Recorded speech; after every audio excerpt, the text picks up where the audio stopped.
Hello everyone. Okay, we have discussed in previous videos regarding what is meant by marasmus, what is the definition, what is the etiological factors for the marasmus.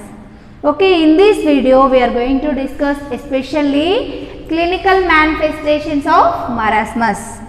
Okay, clinical manifestations of marasmus. Okay, in this we are discussed what are the clinical manifestations means change in the skin pigmentation. Okay, change in the skin pigmentation means the skin color will be changed in the children who are suffering with the kwashiorkor disease condition. Okay, next another symptom like hair color may be changed. Okay, the hair color also changed, especially reddish orange color we are identified in the children who are suffering with the kwashiorkor disease condition. Okay, next another symptom like fatigue and moon face we are identified in the children. Okay, the children especially having the fatigue, and another symptom like the moon face appearance we are identified in the children. Okay, due to the loss of proteins in the body. Okay, next another one is the child will be continuously irritated. Okay, the child having irritability in their face. Okay, in the body not cooperate to the any work. Okay, they are having one problem like irritation. Okay, next another one is the child having the lethargy or apathy. Okay, the child will be suffering with the diarrhea. Okay, 2 or more times the child will be excretion of stool in a day. Okay, due to that the child will be loss of proteins in the body. Okay, due to that the child may be suffering with the disease condition of kwashiorkor. Okay, the protein not digested, the protein not give any energy to the body. Okay, that's why the child will be look like a very short, very thin, growth retardation. Okay, some of the skin color changes or hair color changes we are identified. Okay, next the child having the loss of muscle mass. Okay, who are healthy, those children are having the muscle strength. Okay, when we are identified, they are having the strong muscles in their body. Okay, for doing any bone movements like flexion, extension, abduction or the adduction or walking, any they are doing voluntary muscle actions. Okay, they are freely doing. Okay, due to the strongness in the muscle. Okay, who are suffering with the protein deficiency disorders, those children are having the loss of muscle tissue. Okay, next one is the failure to growth or weight gain. Okay, sometimes due to the accumulation of fluid in the body, okay, the child will have the excessive weight gain. Okay, sometimes the child having the weight loss. Okay, according to their age, the child not having sufficient weight. Okay, next another one is the pitting edema. Okay, when we are identified the children, when we are using our finger of on the place edema. Okay, the edema the body should be down. Okay, na the body should be went inside. Okay, next another one is the shock. Okay, another symptom like shock and damage to the immune system.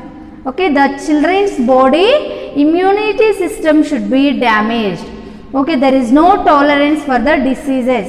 Okay, there is no antigen antibody reactions in their body. Why? Because the proper nutrition, proper proteins is not available in the body.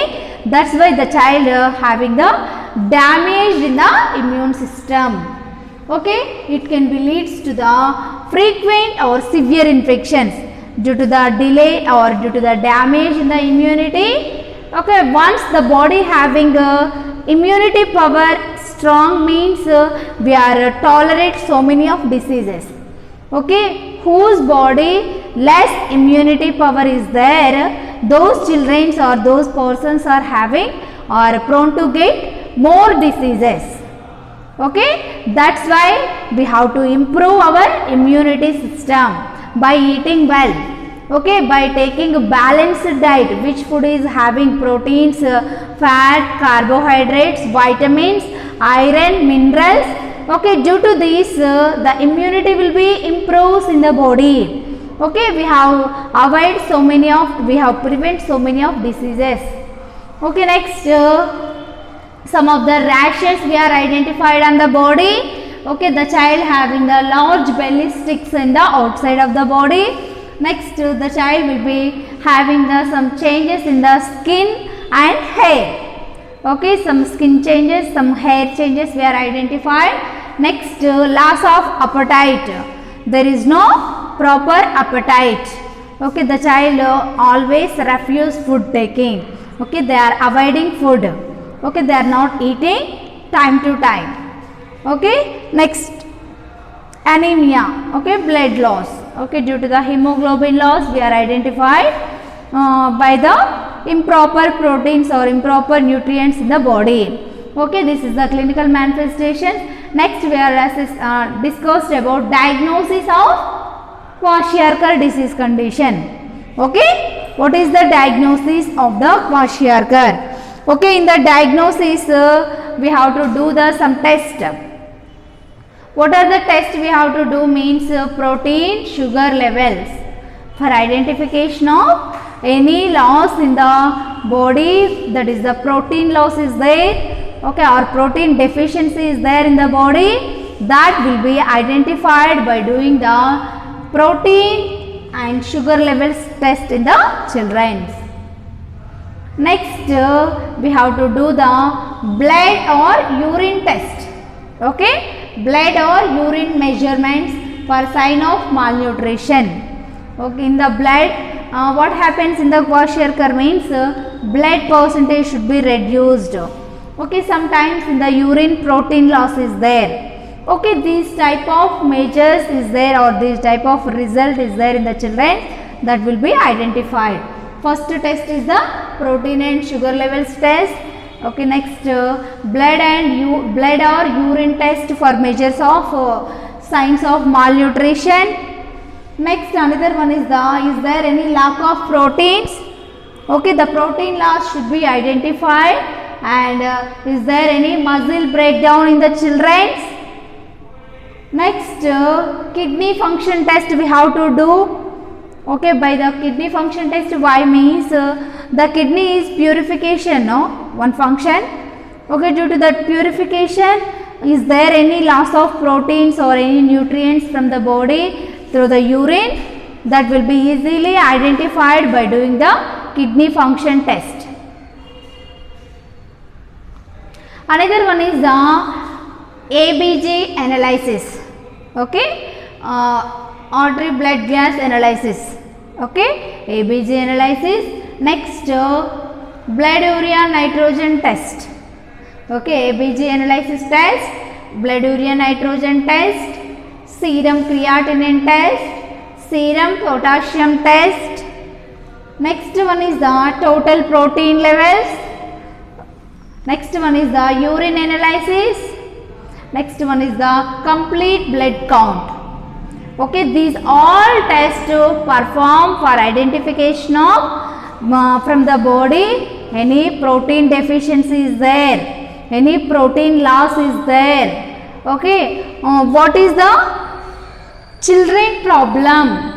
Okay, for identification of exact problem in the children's body, we have to do this type of diagnostic procedures on the children's.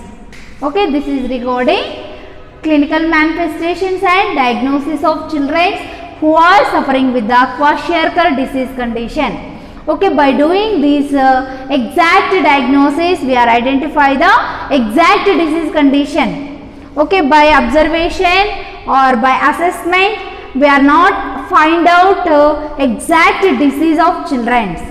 Okay, when we are doing some diagnostic procedures in the laboratory, okay, for collection of blood sample and urine sample, okay, by these samples we have to identify which type of nutrients is lost in the body. Okay, protein deficiency or carbohydrate deficiency, or which type of vitamins deficiency is there in the children. Okay, regarding these we are identified by doing the laboratory test in the children's. Okay, thank you everyone.